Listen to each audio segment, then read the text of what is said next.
ప్రజలే దేవుని సంఘం, ఏర్పరచబడిన వారే యేసుక్రీస్తు దేహం. దేవుని ప్రజలే దేవుని సంఘం, ఏర్పరచబడిన వారే యేసుక్రీస్తు దేహం. సువార్త సేవ జరిగించే జత పనివారం, సాతానును ఓడించే దేవుని సైన్యం. సువార్త సేవ జరిగించే జత పనివారం, సాతానును ఓడించే దేవుని సైన్యం. స్త్రీ అని లేదు, పురుషుడని లేదు, దాసుడని లేదు, స్వతంత్రుడని లేదు. స్త్రీ అని లేదు, పురుషుడని లేదు, దాసుడని లేదు, స్వతంత్రుడని లేదు. క్రీస్తేసునందు మనమంతా ఒక్కటై మనవారి క్షేమముకై పోరాడుదాం.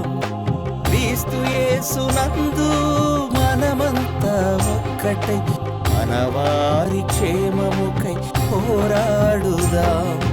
దేవుని ప్రజలే దేవుని సంఘం, ఏర్పరచబడిన వారే యేసుక్రీస్తు దేహం. దేవుని ప్రజలే దేవుని సంఘం, ఏర్పరచబడిన వారే యేసుక్రీస్తు దేహం.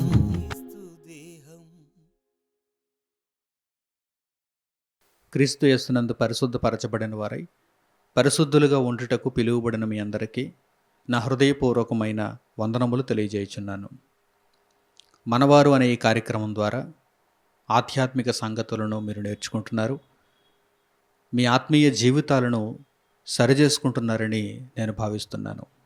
ఈరోజు ఈ కార్యక్రమంలో యేసుక్రీస్తు ప్రభువారి యొక్క బోధ, ఆయన శిష్యుల యొక్క బోధ, ఈరోజు ఆయనను వెంబడించుచున్నటువంటి సేవకుల బోధ ఏ విధముగా ఉండాలి అనే విషయాన్ని మనము పరిశీలిద్దాం. యేసుక్రీస్తు ప్రభువారు శరీరధారిగా ఈ భూమి మీద నివసించినటువంటి కాలంలో ఆయన దేవుని వాక్యమును బోధించారు. ఆయన బోధించుచున్నటువంటి దేవుని వాక్యమునకు అంతకు మునుపు అప్పటి కాలంలోనూ శాస్త్రులు, పరిసయ్యులు, ధర్మశాస్త్రోపదేశకులు బోధించుచున్నటువంటి దేవుని వాక్యమునకు వ్యత్యాసం ఉంది. శాస్త్రుల యొక్క బోధ, పరిసయ్యుల యొక్క బోధ, ధర్మశాస్త్రోపదేశకుల యొక్క బోధ,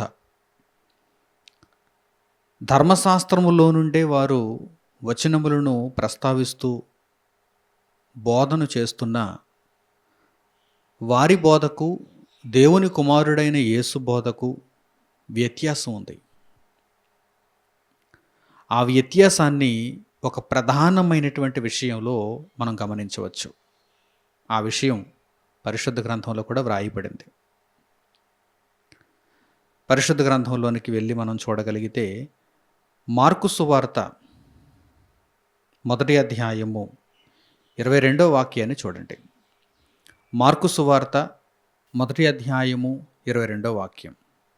ఆయన శాస్త్రుల వలె కాక అధికారము గలవాని వలె వారికి బోధించెను గనుక వారు ఆయన బోధకు ఆశ్చర్యపడిరి. యేసు బోధ ఎలా ఉంది? అధికారము కలిగినటువంటి బోధ.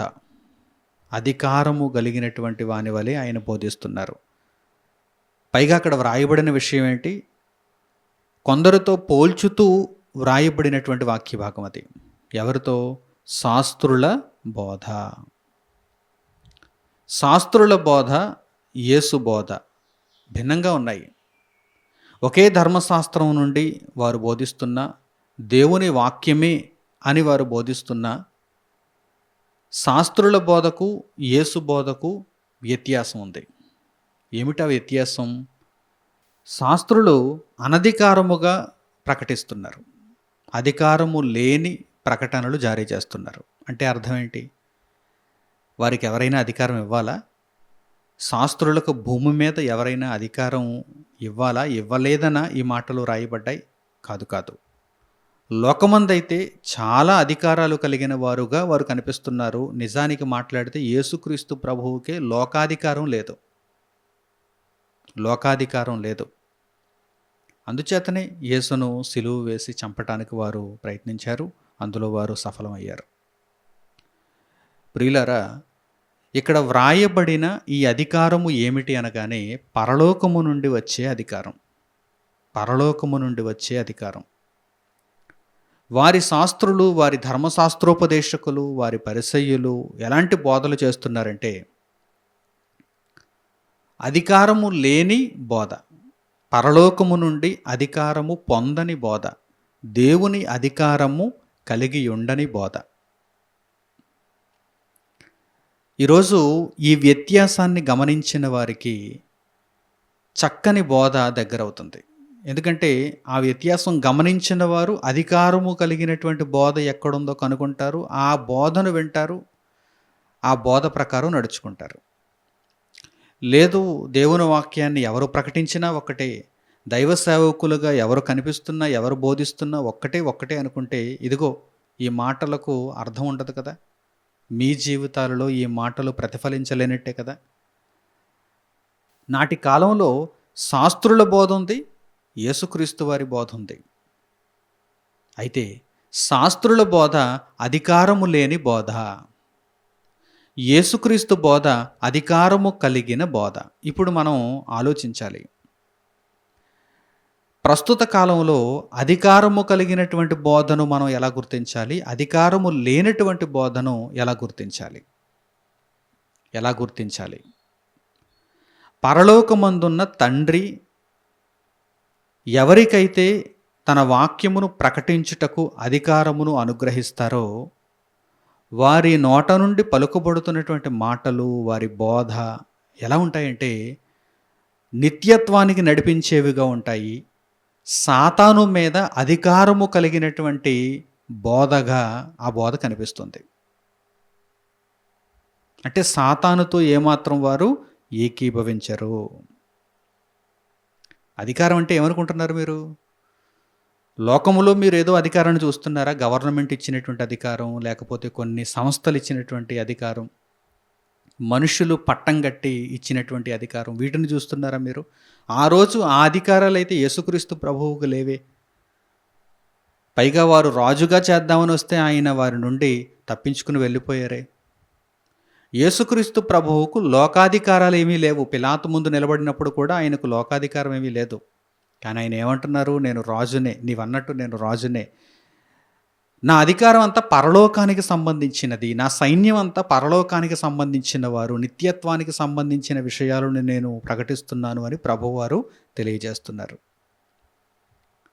అధికారము కలిగిన బోధ అనగానే సాతానుపై అధికారం, దెయ్యముపై అధికారం. మరో సందర్భంలో కూడా ఈ మాటలు రాయబడ్డాయి. ఆ విషయాన్ని కూడా మనం చూద్దాం. అక్కడ కూడా ఈ సంగతులను మనం పరిశీలిద్దాం. లూకాసు వార్త 4వ అధ్యాయం చూడండి. లూకాసు వార్త 4వ అధ్యాయము 31వ వాక్యం నుండి. లూకాసు వార్త 4వ అధ్యాయము 31వ వాక్యం నుండి. అప్పుడు ఆయన గలిలయలోని కపెర్నహూము పట్టణమునకు వచ్చి విశ్రాంతి దినమున వారికి బోధించుచుండెను. ఆయన వాక్యము అధికారముతో కూడినదే ఉండెను గనుక వారు ఆయన బోధకు ఆశ్చర్యపడిరి. ఆయన వాక్యం ఎలా ఉంది? అధికారముతో కూడినదిగా ఉన్నది. ఇటువంటి బోధలు వారు ఎప్పుడు వినలేదు. నాడు యేసుక్రీస్తు యొక్క బోధలు వింటున్నటువంటి జనసమూహాలు అంతకు మునుపు ఎన్నడూ కూడా అటువంటి బోధ వినలేదు. మరి ఎటువంటి బోధ విన్నారు? అనధికారమైనటువంటి బోధ, అధికారము లేనటువంటి బోధ. ఏ అధికారము? పరలోకము నుండి వచ్చిన అధికారము. ఎవరి మీద అధికారము? సాతాను మీద అధికారము, దెయ్యపు సామ్రాజ్యం మీద అధికారము. ప్రియులైనటువంటి నా స్నేహితులారా, ఈరోజు మనము అధికారము కలిగిన బోధ వినాలి, అధికారము కలిగినటువంటి బోధలో ఉండాలి, అధికారము కలిగినటువంటి బోధ ప్రకారము నడుచుకుంటూ అనేకులకు ఆ బోధను పరిచయం చేస్తూ బ్రతకాలి. అనధికారమైనటువంటి బోధలు కాలక్షేపానికి మాత్రమే చేసే బోధలు, ఏదో పెద్దల పారంపర్యాచారమును కొనసాగించుటకు మాత్రమే చేసే బోధలు అనధికారకమైనటువంటి బోధలు. కానీ మనము అధికారము కలిగినటువంటి బోధలో ఉండాలి. ఈ అధికారము కలిగినటువంటి బోధ మనిషిని ఏం చేస్తుంది? సాతాను అధికారం నుండి బయటకు తీసుకొస్తుంది.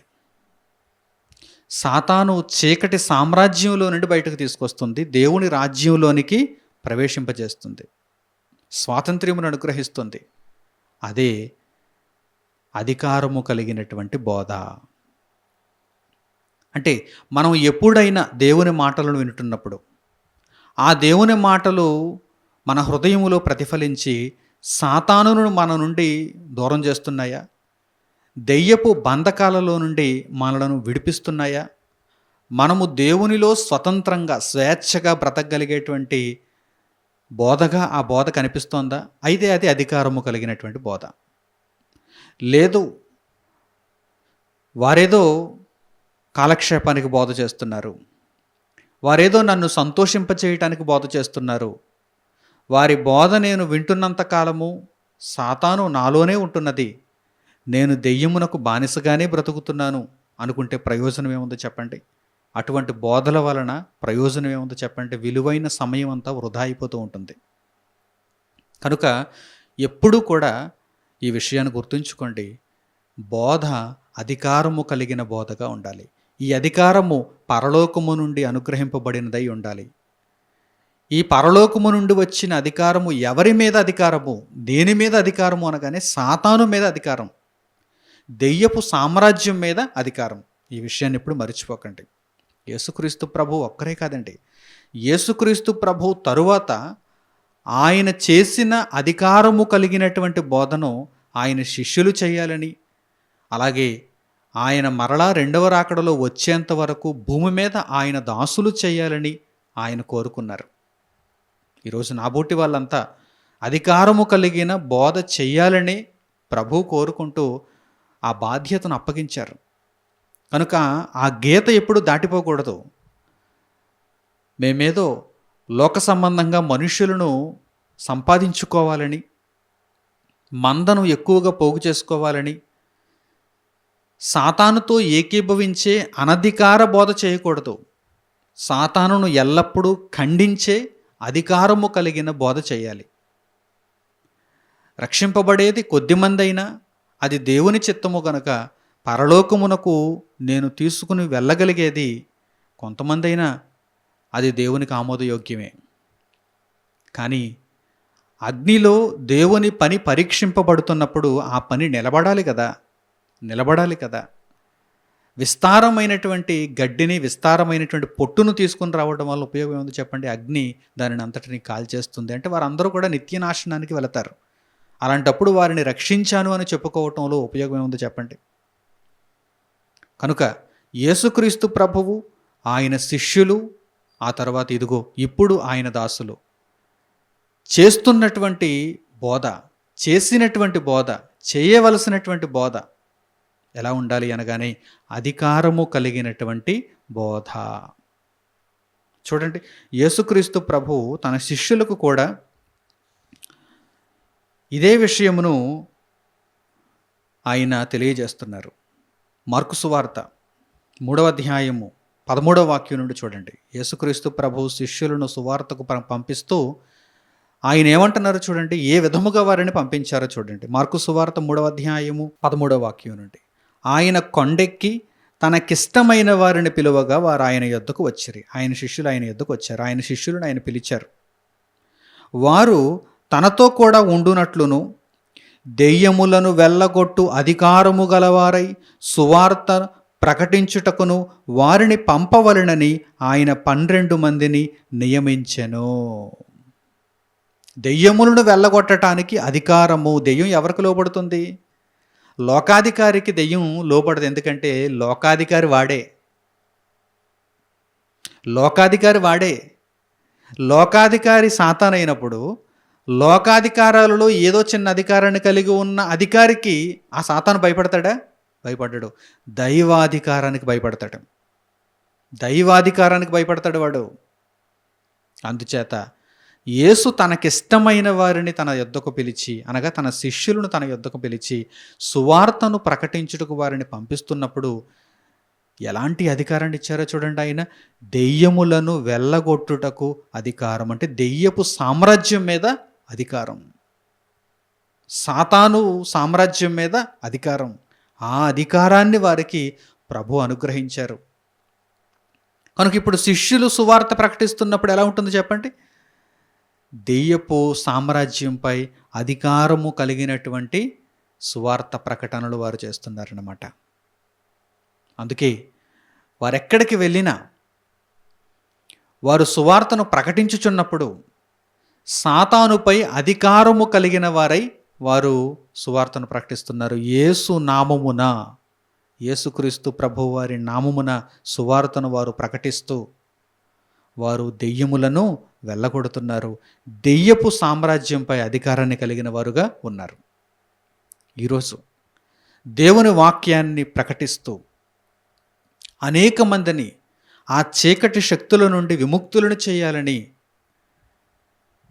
దేవుని అధికారమును కలిగి ఎవరైతే బోధ చేస్తున్నారో వారి బోధ అధికారము కలిగిన బోధ. ఆ బోధ వలన మనుష్యులు స్వతంత్రులవుతారు. స్వతంత్రులైతే క్రీస్తునందు వారు దేవునికి వారసులవుతారు. కనుక ఈ పాఠ్యభాగం అంతటిని గ్రహించిన వారై ఇక మీదట అధికారము కలిగిన బోధను వినాలని, ఆ అధికారము కలిగిన బోధను మీరు స్వీకరించి ఆ బోధలో ఉండాలని, అప్పుడు మాత్రమే అపవాది నుండి మీరు విముక్తులవుతారని, మీరందరూ ఈ విషయాన్ని గ్రహించాలని నేను కోరుకుంటూ ఈ సందేశాన్ని ఇంతటితో నేను ముగిస్తున్నాను. తండ్రి అయిన దేవునికి ప్రార్థనలు ఏకీభవించండి. పరిశుద్ధుడు అయిన మా కన్న తండ్రి, మీ బోధ యేసుక్రీస్తు ప్రభువు ద్వారా, ఆయన శిష్యుల ద్వారా, ఇదిగో తండ్రి ఈరోజు మా ద్వారా అధికారము కలిగినటువంటి బోధగా ప్రకటింపజేస్తున్నందుకు మీకు కృతజ్ఞతాస్తుతులు తండ్రి. నాయన, మీ మాటలు ఎంతమంది అయితే వింటున్నారో, విన్నవారిలో ఎంతమంది అయితే మీ మాటలను స్వచ్ఛమైనవిగా స్వీకరిస్తున్నారో వారే రక్షింపబడతారు. మిగిలిన వారందరూ నాశనమునకు నిర్ణయింపబడతారు. తండ్రి, మీ మాటలను వినలేక ఆయా సందర్భాలలో అనేకమైనటువంటి లోక సంబంధమైన విషయాలకు చోటునిచ్చి మీ రాజ్యమునకు దూరమైపోతున్న వారు అభాగ్యులుగా మిగిలిపోతున్నారు. అట్టి వారి విషయంలో మీరు దీర్ఘశాంతమును చూపుతున్న వారింకనూ మీ వైపు తిరగలేకపోతున్నారు. తండ్రి, మేమైతే మీరిచ్చిన అధికారమును బట్టి ఈ అధికారము కలిగిన బోధను మేము బ్రతికి ఉన్నంత వరకు కూడా చక్కగా చేయగలగటానికి, అనేక మందిని రక్షించే పనిలో ఉండటానికి మీ కృపను, మీ సహాయమును మాకు అనుగ్రహించమని కోరుకుంటూ మా ప్రార్థన మనవులను మా ప్రభువును రక్షకుడునైన యేసుక్రీస్తు వారి పేరిట మిమ్మల్ని వేడుకొనిచున్నాము తండ్రి. ఆమెన్. అందరికీ వందనములు. సెలవు.